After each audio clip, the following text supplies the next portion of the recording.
નમસ્તે વિદ્યાર્થી મિત્રો, એક વિડિયો ઓલરેડી અપલોડ કરી દીધો છે। જો તમે એક રેગ્યુલર વિદ્યાર્થી હોય કે પછી 24 તારીખે તમે ગણિતની પૂરક પરીક્ષા આપવાના હોય, થોડાક દિવસોમાં હું ઘણા બધા વિડિયો અપલોડ કરીશ। બધા જ વિડિયો તમે જોઈ લેશો તો હું તમને ગેરંટી સાથે કહું છું તમે 100% પાસ તો થઈ જ જશો, પણ તમારા સારા માર્ક્સ આવશે। ત્રીજું ચેપ્ટર દ્વિચલ સુરેખ સમીકરણ યુગ્મ તમને ખબર જ છે, તમારી પરીક્ષામાં પૂછાશે 8 માર્ક્સમાં 2 માર્ક્સના ઓબ્જેક્ટિવ હેતુલક્ષી આવશે, એક વિકલ્પ આવશે અને એક ટ્રુ ફોલ્સ આવશે। એના કરતાં ઇમ્પોર્ટન્ટ છે વિભાગ સી માં 3 માર્ક્સના 2 દાખલા આવશે। એમાં મને લાગે છે કે આ વખતે વિદ્યાર્થી મિત્રો એક દાખલો આવશે લોપની રીત અથવા આદેશની રીતનો, અને એક દાખલો આવશે વિદ્યાર્થી મિત્રો જે તમને 3 શરતો હોય છે a1/a2 b1/b2 અને c1/c2 વાળી।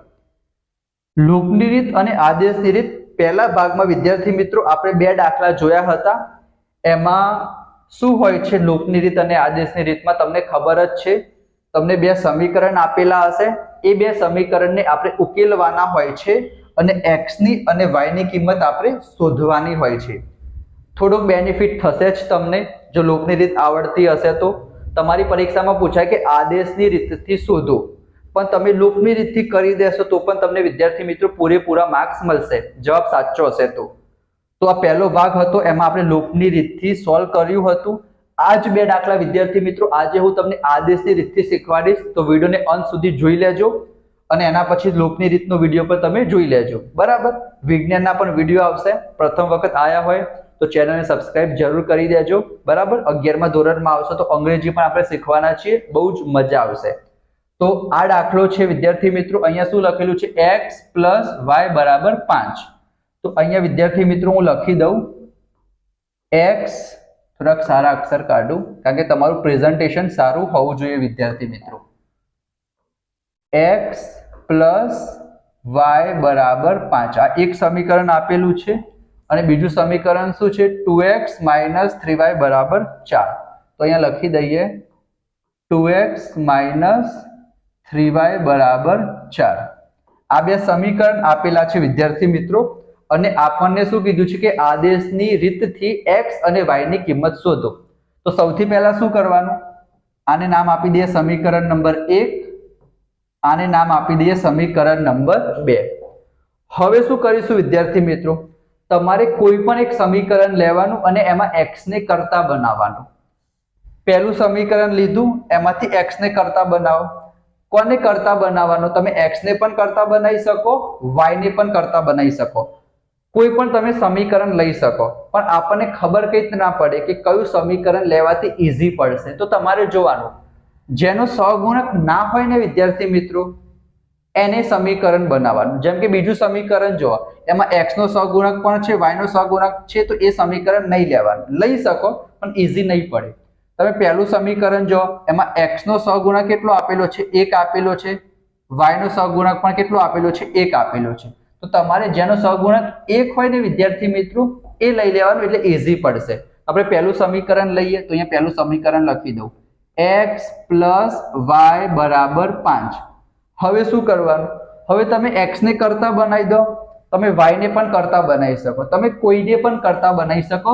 જેમ કે હું x ને કરતા બનાવું તો x બરાબર શું થશે, y ને પેલી બાજુ મોકલી દેવા પડે તો શું થઈ જશે -y થઈ જશે। આટલું તમને ખબર પડી। તો અહીંયાથી આપણને શું મળી ગયું, x ની એક કિંમત મળી ગઈ, એને કહી દઈશું સમીકરણ નંબર 3। સિમ્પલ છે। શું કરવાનું, તમને પરીક્ષામાં 2 સમીકરણ આપેલા હશે, તમે કહેશો હા, પહેલા સમીકરણને 1 કહો, બીજા સમીકરણને 2 કહો। હવે સાહેબ શું કરવાનું, હવે પહેલું સમીકરણ લો અને એમાંથી x ને કરતા બનાવો, તમે y ને પણ કરતા બનાવી શકો, બરાબર। તમારે જેને કરતા બનાવવું એને કરતા બનાવી દેવાનું, પણ એક હિન્ટ યાદ રાખજો કે જેનો સહગુણક 1 હશે એને કરતા બનાવશો તો વાંધો નહીં, તમારે ઈઝી પડશે, બરાબર। હવે સાહેબ શું કરવાનું, બસ હવે કંઈ નહીં કરવાનું, જે તમે ત્રીજું સમીકરણ આવ્યું ને એની કિંમત તમારે કયામાં મૂકી દેવાની, બીજા સમીકરણમાં મૂકી દેવાની। તો બીજું સમીકરણ શું છે 2x - 3y = 4। તો અહીંયા હું લખી દઉં 2x - 3y = 4। હવે શું કરવાનું છે, જ્યાં પણ તમને x આપેલું હોય x ની જગ્યાએ આપણે શું લખવાનું 5 માઇનસ y લખવાના. આ બે એમને એમ લખી દેવાના. x ની જગ્યાએ કેટલા લખવાના છે વિદ્યાર્થી મિત્રો? x ની જગ્યાએ આપણે લખવાના છે 5 માઇનસ y. તો x ની જગ્યાએ હું લખી દઉં 5 માઇનસ y. એના પછી શું કરવાનું છે? પાછળનું તો આપણે એમને એમ લખી દઈશું -3y બરાબર 4. ફરીથી એક વખત કહી દઉં, બે સમીકરણ આપેલા હશે. પહેલું સમીકરણ લો, x ને કરતા બનાવો, x ની જે કિંમત મળી એ બીજા સમીકરણમાં મૂકી દો. બે ને અંદર આપી દઈએ. હવે આને સોલ્વ જ કરવાનું છે માત્ર. 2 ને 5 સાથે આપી દઈએ તો 10 થશે. 2 ને y સાથે આપી દઈએ તો 2y થશે. -3y m ના m અને આ 4 પણ વિદ્યાર્થી મિત્રો m ના m. હવે શું કરવાનું? x y વાળા પદ એક બાજુ, અચર પદ એક બાજુ.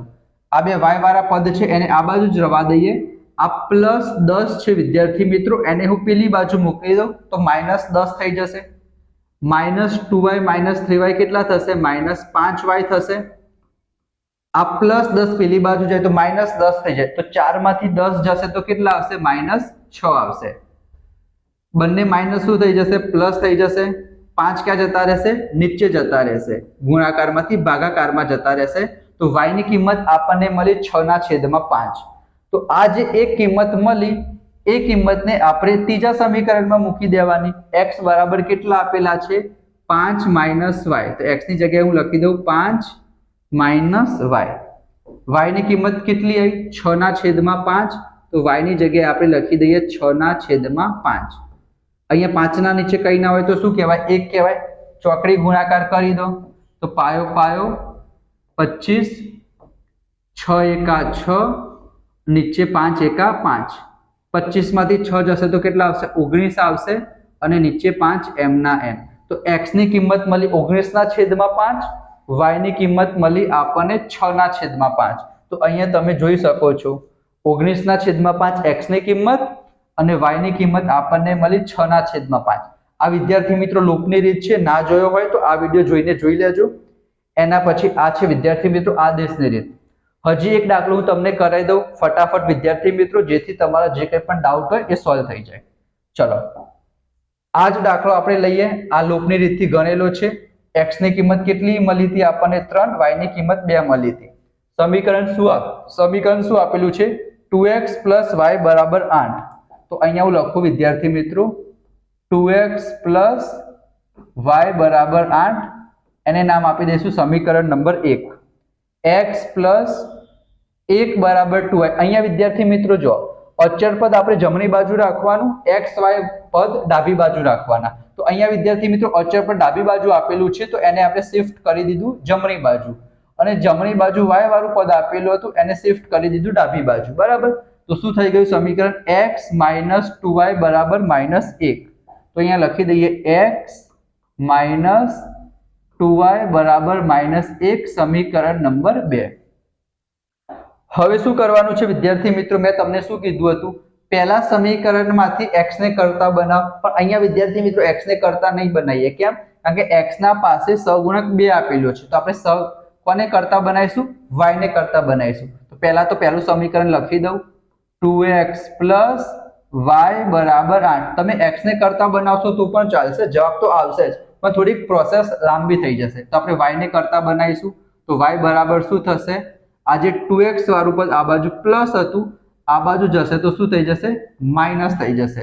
તો અહીંયા વિદ્યાર્થી મિત્રો આપણને એક સમીકરણ મળી ગયું y બરાબર 8 - 2x, જેને આપણે કહી દઈશું સમીકરણ નંબર 3. આની કિંમત આપણે બીજા સમીકરણમાં મૂકવાની. શું આપેલું છે? x - 2y બરાબર -1. શું કરવાનું છે? y ની જગ્યાએ આપણે કેટલા લખવાના છે? 8 - 2x. તો જ્યાં પણ y દેખાશે x તો આપણે એમને એમ લખી દઈએ -m 2m.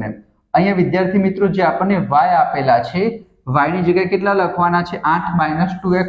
આપણે કૌંસમાં લખીશું 8 - 2x પાછળનું m ના m. આને સોલ્વ કરીશું એટલે x ની કિંમત આપણને મળી રહેશે.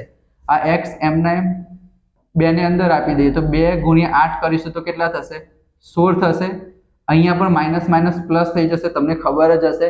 2 × 2 કેટલા થશે? 4x થશે બરાબર -1. 1।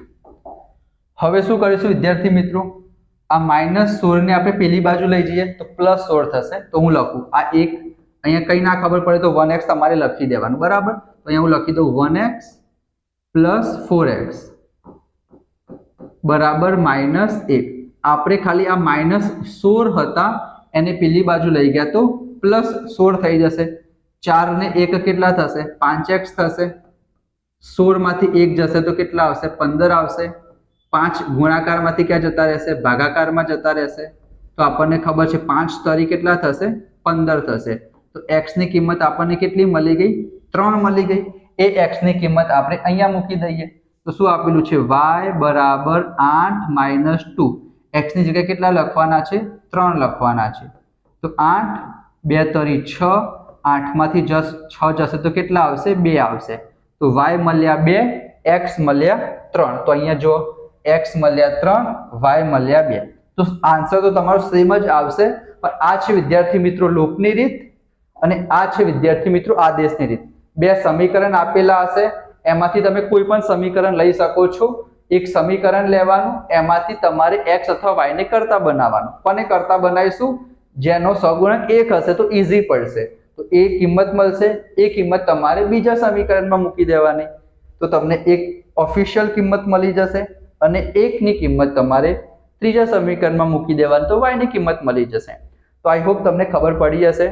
લોપની રીતનો એક દાખલો જોયો, આદેશની રીત જોઈ, એના પછી ત્રીજા ભાગમાં આપણે વિદ્યાર્થી મિત્રો આ 3 શરતો જોઈ લઈશું જે મને લાગે છે કે આ વખતે તમારી પરીક્ષામાં પૂછાઈ શકે છે। એના સિવાય આપણે ગણિત પણ જોઈ લઈશું, વિજ્ઞાન પણ જોઈશું। આજનો વિડીયો જો તમને પસંદ આવ્યો હોય તો લાઈક જરૂર કરજો, ચેનલ સબસ્ક્રાઇબ કરી દેજો। પ્રથમ વખત આવ્યા હોય તો તમને કયું ચેપ્ટર શીખવું છે એ પણ કોમેન્ટ બોક્સમાં જણાવજો। તેના ઉપર હું સેપરેટ વિડીયો બનાવી દઈશ 1 થી 2 દિવસમાં જ, જેથી તમારા ખૂબ જ સરસ માર્ક્સ આવે। પાસ તો આપણે થઈશું જ, પણ સારા માર્ક્સે પાસ થઈશું એવી મારી ઈચ્છા છે। તો તમને જે કંઈ પણ ડાઉટ હોય તમે મને પૂછી શકશો। તો મળીશું આપણે નેક્સ્ટ વિડીયોમાં। ત્યાં સુધી જય શ્રી કૃષ્ણ, જય Swaminarayan, Radhe Krishna. Thank you so much.